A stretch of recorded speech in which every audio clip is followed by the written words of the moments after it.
America అధ్యక్షుడిగా మరోసారి విజయం సాధించారు డొనాల్డ్ ట్రంప్. ఎన్నికల్లో మెజార్టీ సాధించడంతో తన మొత్తం బలగాన్ని ఒకే వేదికపైకి చేర్చి దేశ ప్రజలను ఉద్దేశించి ప్రసంగించారు ట్రంప్. ఆ సందర్భంగా మిత్రధర్మాన్ని పాటించిన ఎలాన్ మస్క్ తో పాటు మరో వ్యక్తిని ప్రత్యేకంగా సంబోధించి మాట్లాడారు. వారెవరో కాదు, అమెరికా మాజీ ఫస్ట్ లేడీ మెలానియా. ఆయనకు ఆ మధ్యలో బలహీన సంబంధాలున్నాయన్న వార్తల నేపథ్యంలో ఆయన ఆమెను అక్కున చేర్చుకుని ప్రశంసించారు. తన ఎన్నికల ప్రచార సమయంలో ఆమె ఎంతో సహకరించారని ఆయన ప్రస్తుతించారు. ఆమె కూడా చిరునవ్వు నవ్వుతూ ట్రంప్ సరసన చేరి ఫోటోలకు ఫోజ్ ఇచ్చారు. అయితే అదే రోజు రష్యాలో మెలానియా న్యూడ్ ఫోటోలను విడుదల చేసి అమెరికా అధ్యక్షుడిగా ఎన్నికైన ట్రంప్ పై రష్యా మీడియా ఆక్రోశం వెల్లకెక్కింది. ఇది చాలా దారుణమైన విషయం. ఎంతటి పగవారికైనా ఇలా మహిళలను లక్ష్యంగా చేసుకుని ఆమె నగ్న ఫోటోలను రష్యా మీడియా టెలివిజన్ లో ప్రత్యక్ష ప్రసారం చేసింది.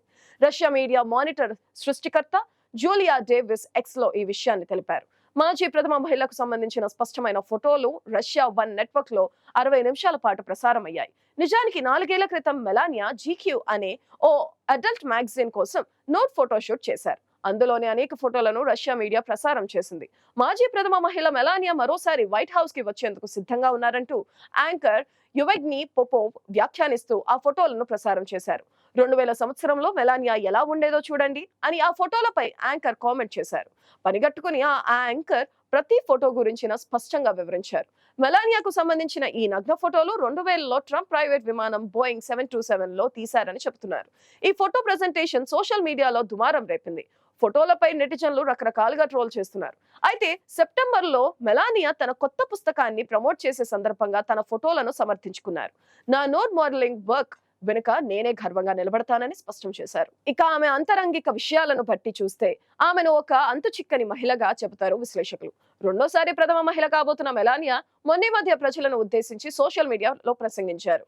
మెజార్టీ అమెరికన్లు మా మీద విశ్వాసం ఉంచి మమ్మల్ని గెలిపించారని, తమపై కీలక బాధ్యతల్ని కట్టబెట్టారని అన్నారు. ప్రచారంలో తాము ఇచ్చిన హామీల మేరకు అమెరికా ప్రజల స్వేచ్ఛ స్వాతంత్ర్యాలను కాపాడతామని అన్నారు. దేశాభివృద్ధి కోసం సిద్ధాంతాలను పక్కన పెట్టి తమతో కలిసి రావాలని కోరారు. నిజానికి ట్రంప్ ప్రసంగాలతో పోలిస్తే ఇది చాలా సంక్లిష్ట సందేశమే అయినప్పటికీ అందులో ఎన్నో అర్థాలున్నాయి. ఈసారి అమెరికా ఫస్ట్ లేడీగా ఆమెలో ఎలాంటి మార్పులు ఉండబోతున్నాయో చెప్పకనే చెప్పారు మెలానియా ట్రంప్. గతాన్ని ఒకసారి చూస్తే 2016లో డొనాల్డ్ ట్రంప్ తొలిసారి అమెరికా అధ్యక్ష ఎన్నికల్లో గెలిచినప్పుడు వైట్ హౌస్ లో మెలానియా కనిపించలేదు. ఆ సమయంలో తన కుమారుడితో కలిసి న్యూయార్క్ లో ఉన్నారు. ఆమె కంటే ముందున్న ప్రథమ మహిళలు అనుసరించిన సంప్రదాయాలతో పోలిస్తే మెలానియా చాలా నిరాడంబరంగా కనిపించారు. అయితే ఈసారి అమెరికా ప్రథమ మహిళగా ఆమె వ్యవహార శైలిని నిర్వచించడం కొంచెం కష్టమేనని అంటున్నారు పరిశీలకులు. ఆమె ఎప్పటిలాగే తనదైన సింపుల్ లైఫ్ స్టైల్ ను అనుసరించవచ్చని చెబుతున్నారు. స్లోవేకియాలో పుట్టిన మెలానియా నవ్స్ మోడల్ గా ఫ్యాషన్ రంగంలో ప్రవేశించారు. ఆ తరువాత కాలంలో మాన్హట్టన్ లోని ట్రంప్ టవర్ లో ఆకర్షణీయమైన జీవితాన్ని గడిపారు. ట్రంప్ అధ్యక్షుడైన తర్వాత ఆమె అధికారికంగా ఓవల్ ఆఫీస్ లోకి అడుగు పెట్టారు. ఈసారి ప్రచారంలోనూ ఆమె పెద్దగా కనిపించలేదు. గతంలో వైట్ హౌస్ లోనూ ఈసారి ఎన్నికల ప్రచారాల్లోనూ పెద్దగా ప్రసంగించలేదు. నేటి తరం ప్రథమ మహిళలతో పోల్చుకుంటే ఏ రకంగా చూసినా మెలానియా ఓ ప్రత్యేకమైన వ్యక్తి అనడంలో సందేహం లేదు. ఆమె గతాన్ని పరిశీలిస్తే తాను చేయాల్సిన పనులను తనకిష్టమైన విధానంలో చేస్తారు. తాను అనుకున్న దాంట్లో చాలా వరకు సాధిస్తారు. మీకు తెలుసా, ట్రంప్ రెండోసారి అధ్యక్ష పదవికి పోటీ పడుతూ అనేక కేసులు ఎదుర్కొంటున్న సమయంలో, కాల్పులు జరిగిన సమయంలోనూ ఎక్కడ ఎవరి దృష్టిలోనూ పడకుండా జాగ్రత్త పడ్డారు. ఎన్నికల ప్రచారంలో ఆమె కనిపించకుండా పోవడంతో అనేక వార్తా కథనాలు మెలానియా ఎక్కడ అన్న ప్రశ్నలు వినిపించాయి. అయితే కీలక సందర్భాల్లో మాత్రం ఆమె కనిపించారని చెప్పాలి. అంటే 2022లో తాను మరోసారి అమెరికా అధ్యక్ష అభ్యర్థిత్వం కోసం పోటీ పడుతున్నానని ట్రంప్ ప్రకటించినప్పుడు ఆమె తెరపైకి వచ్చారు. 2024 జూలైలో జరిగిన రిపబ్లికన్ నేషనల్ కన్వెన్షన్ సమావేశాలకు మెలానియా హాజరయ్యారు. అయితే ఆమె ఆ సమావేశంలో ప్రసంగించకుండా గత సంప్రదాయాలకు విరుద్ధంగా ప్రవర్తించారు. మెలానియా ఎప్పుడు మాట్లాడే విషయం ప్రత్యేకంగా ఉండేలా చూసుకుంటారు. ఆ ప్రసంగంలో ఉపయోగించే పదాలను చాలా జాగ్రత్తగా ఎంచుకుంటారని ప్రత్యేకంగా చెబుతున్నారు పరిశీలకులు. ఎన్నికల రోజుకు కొన్ని వారాల ముందు మారిసన్ స్క్వేర్ లో భర్త ఎన్నికల ప్రసంగానికి ముందు ఆమె చిన్న ప్రసంగం చేశారు. అందులో న్యూయార్క్ నగరంలో పెరుగుతున్న నేరాల వల్ల నగర ప్రతిష్ట దెబ్బతింటుందని, దాన్ని కాపాడేందుకు ట్రంప్ ప్రస్తావిస్తున్న శాంతి భద్రతల గురించి ఆమె పాయింట్లు వారీగా వివరించారు. ట్రంప్ మీద జరిగిన తొలి హత్యా ప్రయత్నం గురించి కూడా ఆమె మాట్లాడారు.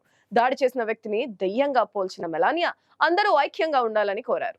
ట్రంప్ రాజకీయ ప్రత్యర్థులు మీడియా విషపూరిత వాతావరణాన్ని రెచ్చగొడుతున్నారని, దీనివల్లే ట్రంప్ మీద దాడి జరిగిందని ఫాక్స్ వార్తా సంస్థకు ఇచ్చిన ఇంటర్వ్యూలో మెలానియా చెప్పారు. ఆమె సాధారణంగా ఇలాంటి ఇంటర్వ్యూలు చాలా అరుదుగా ఇస్తుంటారు. అబార్షన్ ను వ్యతిరేకిస్తున్న రిపబ్లికన్ పార్టీ కార్యకర్తలతో మెలానియా విభేదించారు. అబార్షన్ కు అనుకూలంగా తన వైఖరిని ప్రకటించారు. అయితే రో వర్సెస్ వెయిడ్ చట్టాన్ని రద్దు చేసేందుకు ట్రంప్ ప్రయత్నాలు చేస్తున్న సమయంలోనే ఆమె ఇలాంటి వైఖరి ప్రదర్శించడం అనేక ఊహాగానాలకు దారితీసింది. తన మోడలింగ్ కెరీర్, భర్త పట్ల తనకున్న ఆరాధన, తమ మధ్య గతంలో ఉన్న రాజకీయ విభేదాలు లాంటి అంశాల గురించి మెలానియా ఒక పుస్తకం రాశారు.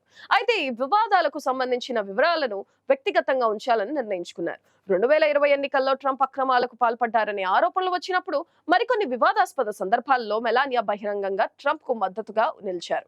2021 జనవరి 6న అమెరికన్ కాంగ్రెస్ పై దాడి గురించి ఆ సమయంలో ఏం జరిగిందో నాకు తెలియదు అంటూ తప్పుకునే ప్రయత్నం చేశారు మెలానియా.